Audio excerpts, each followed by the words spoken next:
not as exciting, I feel like, this year. But there is some talking points here. The Canberra Raiders, and it looks really clear. This one's a really good one, Jez. Well But done, the S's, producer. the S's are Again, Apart from the the S's. S's are going to kill you. The S's are going to kill you, but the rest of it is really nicely done. So real credit. And to the YouTube viewers, you should come back now. It's looking really good again. Adam, can you please We can go just get through your Adam favorite talking into his coaches' microphone, we'll be gains fine. and losses? All right. Yeah, Zach that'd be Hosking. good as well, mate. I'm trying. Zach Hosking from Penrith. Simi Sasagi from the Knights. Sasagi. Morgan Smithers from Wigham. And KO Weeks from the Seagulls. The losses, Jared Croker to retirement. Go Matt on. Brawley off to the Super League with Leeds. Great signing for the Leeds Rhinos. Brad Schneider to the Penrith. Harley Smith-Shields to the Titans. That one still annoys me. Semi Valemi. Is that his name? Alame. I know. Valame, I just rolled yeah. off the tongue perfect. Semi Valemi. Semi Valame to the Cowboys. And Jack Byton to the Rabbitohs. Yeah. What? What was wrong with that last one? Nailed it. Yeah, no, you did a really good job with this. I think you should do these to the rest of the ones we have to do throughout the next couple of weeks. Look, there's no doubt about it. Signings in there. Like I know they're only some of them are very short contracts, but there's a couple of good re-signings. They've put in Corey Hallsborough to 2027. Big. So that's nice. A big one. Sebastian Chris is high up on Ricky's list, so they've extended him for quite some time as well. Hudson Young as well is very, very handy. He's through all three of those players are through to 2027. I think this will be Rapana's last year. I think he's actually come out and said that already as well. So a swan song, see if he can make. They've got some good young players this year coming through the Raiders, which obviously don't appear up on the gains and losses list, but there is some good young talent coming through, even though and I'll get into it, I think it'll be a tough year for the Raiders.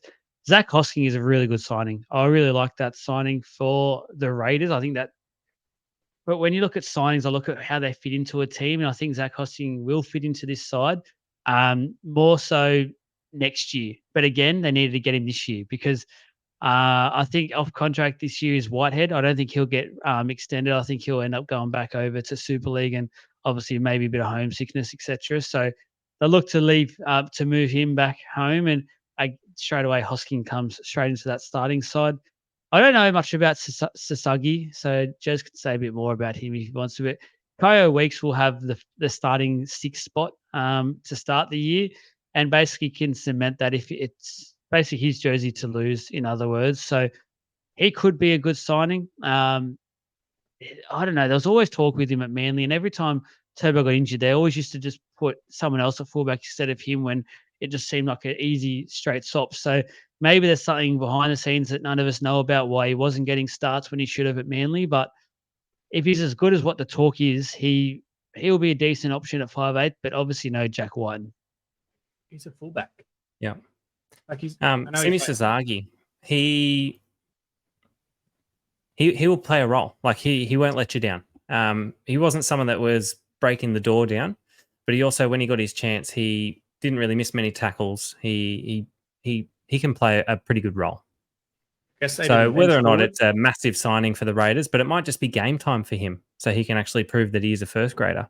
They obviously didn't want someone who was going to break the door down. They would have chased Matt Lodge, but look, their gains. Zach Hoskins. I know Zach can play locally and stuff. I love the fact that the League of Inches family is extending rapidly at the moment. Our growth is phenomenal, and I thank everyone for it. You have seeming to do whatever you can the last few weeks to get us shut down. Can you calm down? Because we really need this year. The proof's in the pudding. The proof's in the pudding. It was charged for it, okay? You can't deny it. You can't deny facts. I'm spitting facts. Now I'll spit some more facts. Zach Hosking, you've nailed that one, Joel. Someone I've got a lot of time for as a player and a bit of a journeyman and another player that wasn't given an opportunity at Newcastle when he probably should have been. But I think he kind of overachieved in that Penrith team with what was around him last year. I think it's going to be a really tough year for Canberra this year, which we'll get to later as well. But we're not going to see the best football out of Zach. And as you see, he's probably going to spend most of his time on the bench with Whitehead there. Obviously, Hudson Young as well. I think around that Origin time, he might get a run if more minutes and see what he can do from there. Know nothing about Sasagi. He couldn't break a lot of game time in a Newcastle team that was struggling for most of last season, so don't really see what he's going to do. Don't know the other guy from Wigan. Season before, was it?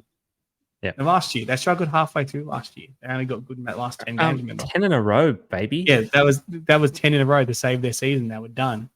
And KO Weeks, look, we've all heard about KO Weeks and what he can do. I believe he's better fullback. There was rumours he was obviously going to take that fullback jersey off Turbo when he first came to that. Never happened. I'll give you my prediction, not where they're going to finish. I'll give you my prediction on Canberra, and this is how Canberra's going to go. By round 10 or 11, just like obviously before that transfer window shuts, if our team, Joel, isn't smart enough to give someone else a run that they've already believed to have signed, they'll be chasing all they can to save their season and getting down there this year because they have not got enough experience in the halves. So there's a lot of pressure going to be on... Who are you talking about for those who don't know? Ethan Sanders from Parramatta. It's not a done deal yet. Hopefully he stays at Parramatta, but the rumour is he's signed for Canberra. They'll be chasing him halfway through the year because they need someone. They've got some good young players coming through, but they needed one more in this game, and that was a genuine 5'8" halfback because there's a lot of pressure on the Fog. Jamal Fogarty, for those who don't know who the Fog is, player that Parramatta missed out on. And he was great last year. I thought he was wonderful for him, but taking away Jack White, and I don't know how he's going to handle the pressure of being the only half. So they needed some more in that gains to make up for those big losses. Yeah. No, I do agree with that. I think Fogarty, every time he played, that's when Canberra looked dangerous. Mm-hmm. So there was a couple of games there where he wasn't playing and they had nothing in attack. But then you put Jamal Fogarty back in there and they were just so well organised and they could play some, the term heads-up footy. That's what he does. So that's what he brought to that Raiders team. I highly rate Jamal Fogarty.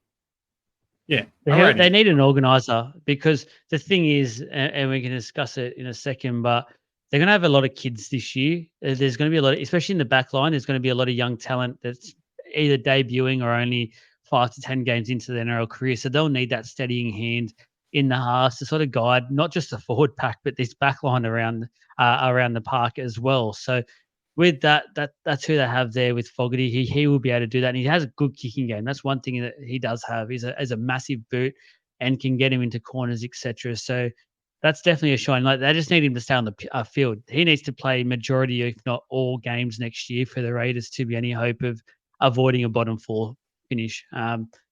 What's the finish position before we get too much more into the Raiders, boys? I'll go through the losses. Not finishing, the recruitment rating. 3 of the losses before we get the thing. The biggest thing here when you look at their losses is depth. They've lost 3 halves. They've lost Frawley, Snyder, and Whiten, and brought in a player from the games, a man that we've never seen play 5'8" in the top grade. So, it's just some dumb recruitment. We haven't rated their recruitment yet, but you've almost forgot it. I'm going to rate their recruitment and give it about a 4.5 because you've got to counteract what you've lost when you bring it in. I know we can talk about rebuilding as you've got some good young kids coming through, but losing someone like Jack Whiten, I know he wants to go, the same year you've lost, someone like Jared Croker, who's played over 300 games, is this very dumb organisation by the club. Because you needed one of those players there to help bring these kids through, and that's where they've gone wrong. You bring through players like Ethan Strange, who's going to be a freak. I've forgotten his name. Clydesdale, that played big front rower. I can't remember his first name, that played in New South Wales. He'll come into first grade this year as well.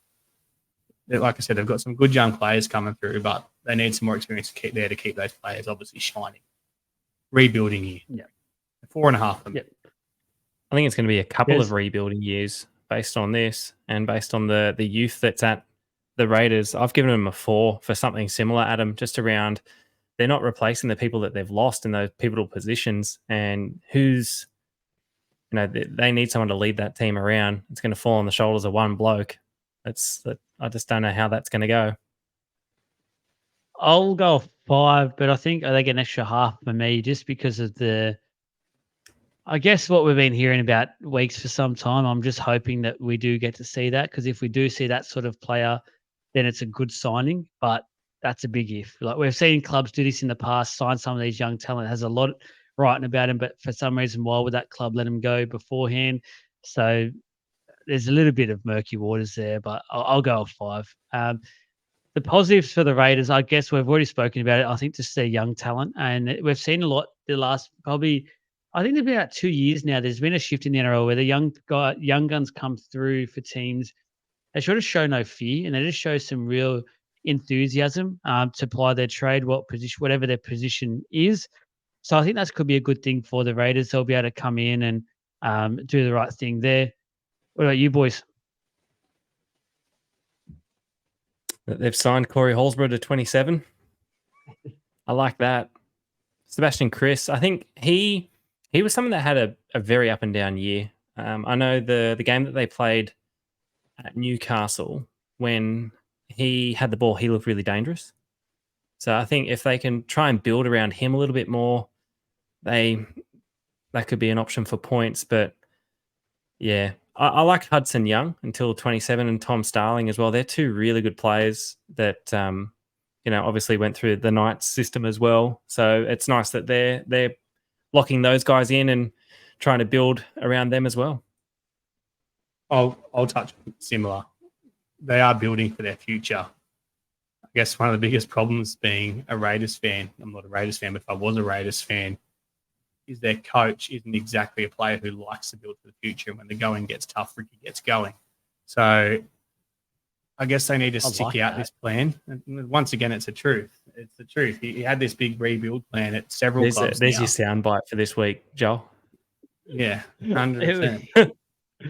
You can't deny it. Like, they've got all these good young players coming through, which I touched on before, and they obviously are building for it if you look at some of those re-signings and what they've brought in. But he's got to stick it out, and Canberra fans need to accept that it's probably going to be a tough couple of years for him, which if we're going to that part now, say I've got him finishing 13th to 17th this year.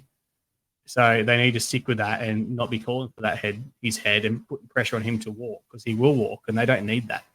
They need the coach to stick around, obviously build these players through, and some of these other off-contract players at the end of the year probably stick around as well, like someone like Elliot Whitehead. I know he might go home, but stick around, obviously help nurture these younger players because they've lost a lot of experience.